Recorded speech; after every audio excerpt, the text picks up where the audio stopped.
So, hello guys! In this video ay tuturo ko sa inyo kung paano nga ba mag-transfer ng GCash papuntang GoTime Bank. Pero syempre, bago natin simulan yan, make it sure po na naka-like, subscribe at mag-comment down below ka dahil everyday po kaming namimili or namimigay ng free load at GCash po sa ating mga solid subscribers. Kaya make it sure na nakasubscribe ka.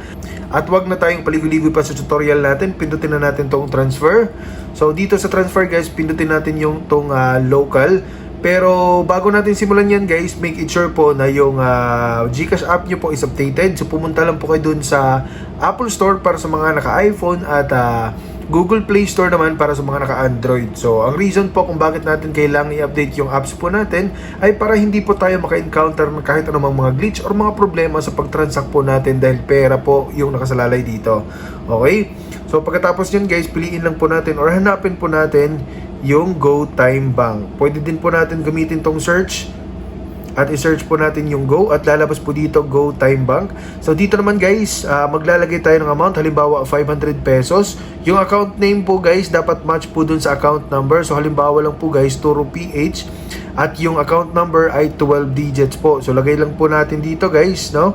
So pagkatapos niyan guys, yung email naman is optional. So pwede kayong maglagay or hindi, pero mas maganda na maglagay tayo ng email para magkaroon tayo ng kopya ng transaction natin. Para if ever na hindi po mag-reflect yung transaction po natin, pwede po tayong tumawag sa GCash or sa GoTime Bank na meron po tayong ikaka-present na reference number based on this transaction. So kapag okay na, pindutin po natin tong send money.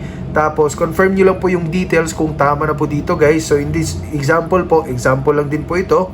So make it sure guys na aware po kayo dito na meron pong balance, meron pong fee na 15 pesos. Kaya total na babayaran po natin ay 515 pesos po. Okay? So confirm transaction will not be refunded. Okay? Kaya make it sure na double check nyo po yung mga details na nandito. Kapag okay na, pindutin nyo po itong I confirm that the details are correct at pindutin nyo po itong pay 515 pesos.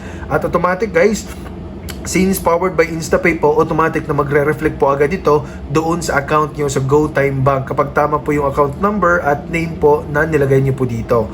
Okay, so I hope na nakatulong tong video na to. Kung may mga katanungan ka, make it sure na mag-comment down below.